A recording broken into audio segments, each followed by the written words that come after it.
அல்லாஹ் அண்ணனை கூப்பிட்டு மறுமையில உன் தம்பியை பத்தி என்ன நினைக்கிற? அப்ப அண்ணன் சொல்லுவாரு, எப்ப பார்த்தாலும் கடை வாங்குவான், திரும்பி கொடுத்ததே இல்லை.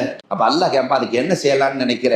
அண்ணன் அல்லாவுக்கு ஐடியா கொடுப்பாரு, இங்க வந்து நான் காசை வாங்கி என்ன செய்ய போறேன், என் தம்பியினுடைய நன்மையை கொஞ்சம் கொடுத்தா நல்லா இருக்கும். அல்லாஹ் என் தம்பியினுடைய நன்மை, பெருமானார் சொல்லுகிறார்கள், தம்பியினுடைய நன்மையை வாங்குகிற அண்ணன் என் உம்மத்தில் இருப்பார். அழுகிறாங்க பெருமானார். அல்லாஹ் சொல்லுவான், உன் தம்பி வெறும் பேப்பரா வந்திருக்கிறான், ஒரு நன்மையும் இல்லை. அப்ப அல்லாஹ்வுக்கு அண்ணன் ஐடியா கொடுத்தாராம், பிரச்சனை இல்லை, என் தீமையெல்லாம் தூக்கி என் தம்பி மேல சுமத்தி அவனை நரகத்திற்கு அனுப்பிச்சிட, அல்லாஹ் என்ன சொர்க்கத்திற்கு அனுப்பு. பெருமானார் தேம்பி தேம்பி அழுகிறார்கள், தம்பியை நரகத்திற்கு அனுப்பிவிட்டு சொர்க்கம் செல்லுகிற அண்ணன் என் உம்மத்தில் இருப்பார். கடைசியில் அல்லாஹ் சொல்லுவான், இந்த அண்ணனை அப்படி சொர்க்கத்தை சுத்தி காட்டுங்க. மலக்குகள் சொர்க்கத்தை சுற்றி காட்டுவார்கள்.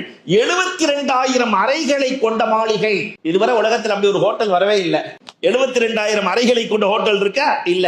எல்லாத்தையும் சுத்தி பார்த்துட்டு வந்து அல்லாட்ட கேட்பார் அண்ணன், சஹீஹான ஹதீஸ், மை யம்லிக்கு ஹாதா, இதை சொந்தமாக்கும் சுல்தான் யார்? உடனே சுல்தானா, இதை சொந்தம் 72,000 அறைகளை கொண்ட ஹோட்டல், இதை சொந்தமாக்கும் அரசன் யார்? மன் யம்லிக்கு ஹாதா. அல்லாஹ் சொல்லுவான், லா யம்லிக்கு நபியுன் வலா சித்தீக் வலா ஷஹீத் வலா முலுக், எந்த நபிக்கும் இதை கொடுக்க போவதில்லை, எந்த சித்திக் யாருக்கும் கொடுக்க மாட்டேன். அப்ப யாருக்குடா அல்லாஹ் வச்சிருக்கிற? அல்லாஹ் சொல்லுவான், உனக்கு தான் தரலான்னு இருக்கிறேன். அண்ணனை பார்த்து, உனக்கு தான் தரலான்னு இருக்கிறேன். எனக்கா? ஒரே ஒரு கண்டிஷன், தம்பியை மன்னிச்சுட்டேன்னு சொல்லணும். ஒரே ஒரு மன்னிப்பு தான், தம்பியை மன்னிச்சுட்டேன்னு சொல்லணும். ஒரு தடவை சொல்ல மாட்டார் அண்ணன், கடு கபர்த்து.